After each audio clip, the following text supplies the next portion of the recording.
All right, all right, all right. I want to welcome you guys to the RockStar Real Estate Roadmap podcast. And this is a show where we chart your journey from brand new agent to industry icon. And we are going to do this one stage at a time. I'm your host, Rick Raanes. I'm a 22-year real estate veteran. I'm a top 2% producer. I'm also the founder of the RockStar Group right here in the Woodlands, Texas. So whether you're just getting your license or you've been in this business for years, this podcast is your backstage pass to building a real estate career that doesn't just pay the bills. I want your business to rock. So let's get into it. This is episode 6, and we are officially in what I like to call stage 2, and this is the first set. So you've got your license, you've made a few phone calls, and you might even have closed your first deal. And I want you to feel that adrenaline because it's real. But here's where I've seen more agents flame out than at any other stage. And it's not because of a lack of talent, and it's not because the market is bad. And it's also not because your brokerage doesn't support you. Most agents flame out because they've treated real estate like a hobby instead of a career. And nothing, and I mean nothing, exposes that faster than your calendar. So today we're going to talk about time blocking. And I promise you, by the end of this episode, you're going to look at your schedule very differently than you did when we first got started. But before we get tactical, I want to take you back in time. Remember, I got my license in 2004, and my first closing was that March of 2005. And I remember working really hard and hitting my stride in 2008. And when my daughter was born in October of that year, I was literally drowning. At that time, I had no idea what to do every day. So I just showed up when I could. I worked as hard as I could, and I still felt like I was so far behind.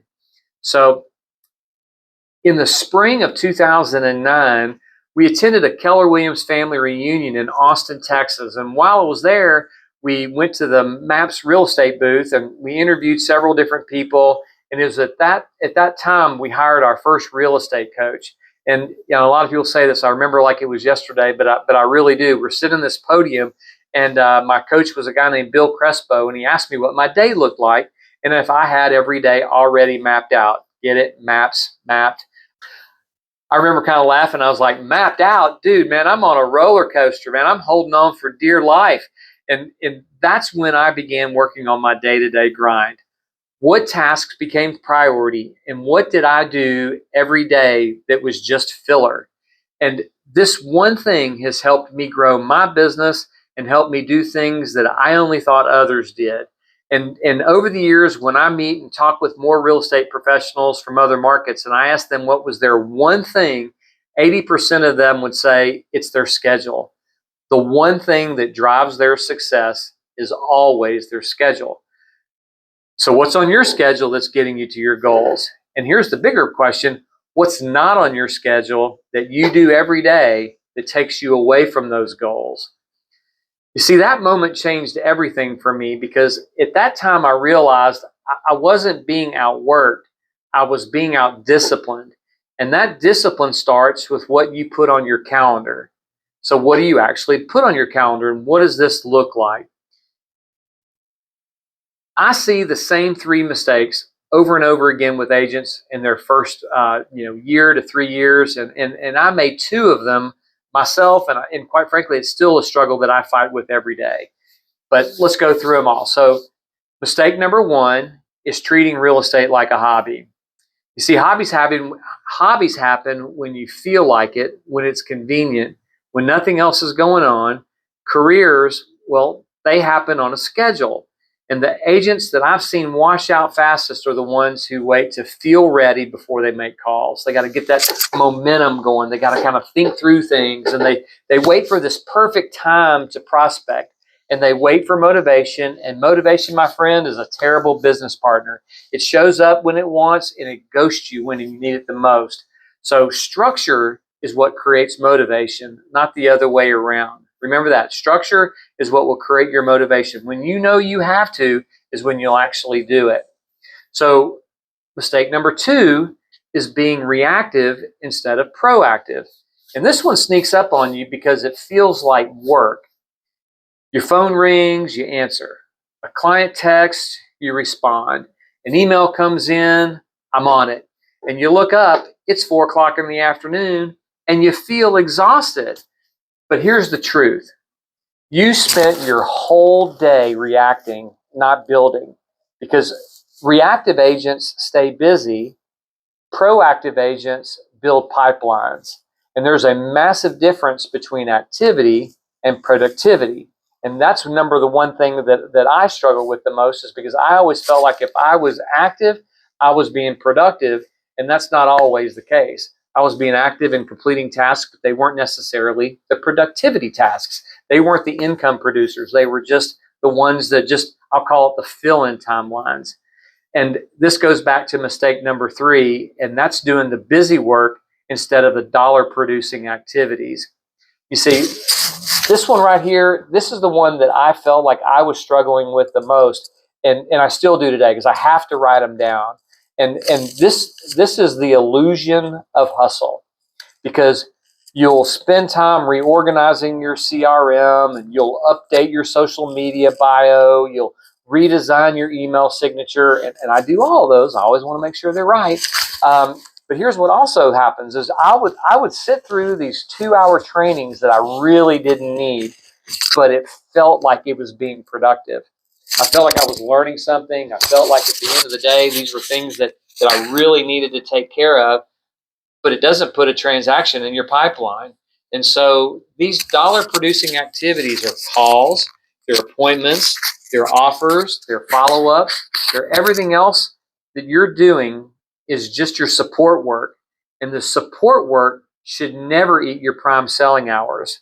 You should lead generate 3 hours a day, every single day, Monday through Friday. Take a couple days off for the weekends, but lead generation should be your number one priority.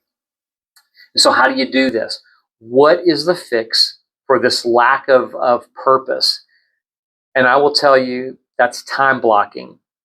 And I want to be real with you. It's not a productivity hack. It's something that you have to turn into a philosophy. It has to be something that you need to do every day. I still struggle with it, and you're not alone. We have to continue to work on the blocking of our time so that these activities will actually produce an income. And time blocking means that every hour of your workday has a job before the day begins. And you don't come into work and then go, okay, well, now how am I going to time block my day? It has to be on a calendar and something that creates consistency, and you got to do it every single day. So here's the framework I teach. And I think through this sometimes, and I call this the 3 zones. And zone 1 is called your power hour. And these are the 9 to 11 a.m. time blocks, Monday through Friday. These are non-negotiable. This is your prospecting time, and it's calls only. Don't check your email. Don't do any social media browsing. There's no social media postings. This is the time where you are spending calling your database. Call your past clients. Call your SOI. And here's the thing, it doesn't matter what you're talking about. Just have conversations, and I promise you the real estate conversation will come up. And during this period of time, you're not following up with leads. This is the part of your time where you're actually mashing the gas pedal. It's the engine of your business, so give it gas, feed it, feed it, feed it, and I promise you, it will run on consistency, not on inspiration, because when you start building this muscle memory, it will become a period of time where you are looking forward to it, not looking against it. And I promise you, this 2-hour time block will be some of the best times of your day, because you're talking with people, you're having a great time learning about what's going on with them. And remember that forward conversation, this is the perfect time to have that family, occupation, recreation, and dreams. So zone 2, this is going to be the business hours. Everything else that moves a deal forward. So this is going to be when you show homes. This is going to be when you're writing offers, when you're negotiating contracts, you're meeting with clients. Those appointments matter. And the zone 2, the business hours, this is where all of this lives right here. It's either late morning or early afternoon. And these are reactive by nature, which is fine because you've already protected your lead generation, which was zone 1. So this becomes extremely flexible depending upon what your zone 1 has produced. Now, zone 3, This is your admin hours. This is late afternoon. It's 4 to 6, maybe later in the evening. If you've got kids go down. This is when you return emails. This is when you update your CRM. This is when you do your social content. And this is when you handle your paperwork. The stuff that feels urgent, but it really isn't. We want to make sure we're doing this last. This is not the first task of the day. It's the last task of the day. Now, you're going to find times when you're writing offers or negotiating contracts, things will pop up. You've got a closing that you scheduled. Those are super important. But here's a massive trick that I learned about protecting my closing timelines. I close on Wednesdays. If I can help it, at all times, I always want to focus on closing on Wednesdays because I know that I don't have to worry about any other schedules. When I'm writing an offer for a contract, I always offer a Wednesday close. And it's not just because it's the middle of the week, but because it's the middle of the week, I've got time Monday and Tuesday to make final preparations. Or if I need to push something out, I can still get a closing in on Thursday or Friday, and my clients can have access to the house. Closing on Friday is super hard. Title companies really don't like it. Closing on a Monday, all kinds of things pop up over the weekend. Mondays are difficult. Wednesdays are just a perfect time, and that's a great time for closings. Anyway, here we go. Does zone 3 ever get disrupted, or does any of these zones ever get disrupted? And the answer to that question is a solid yes.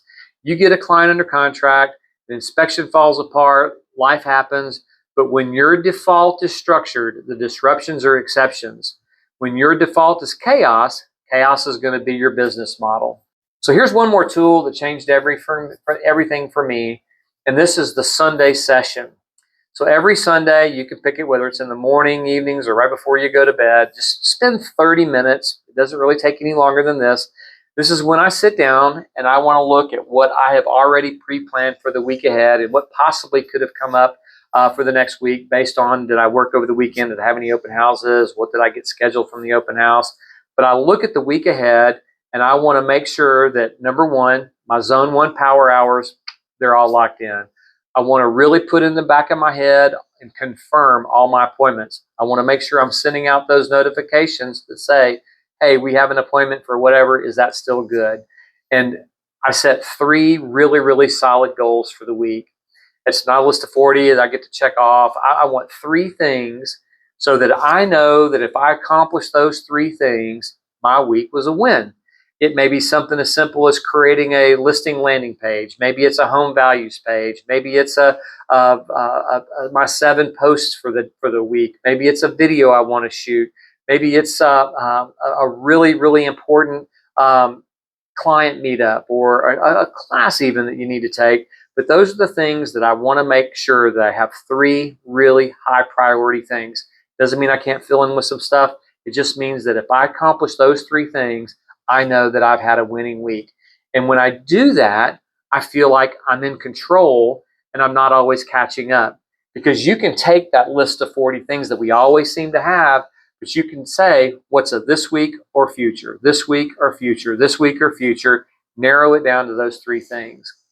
And so when I do that, I've learned this after 22 years, that structure actually creates my freedom.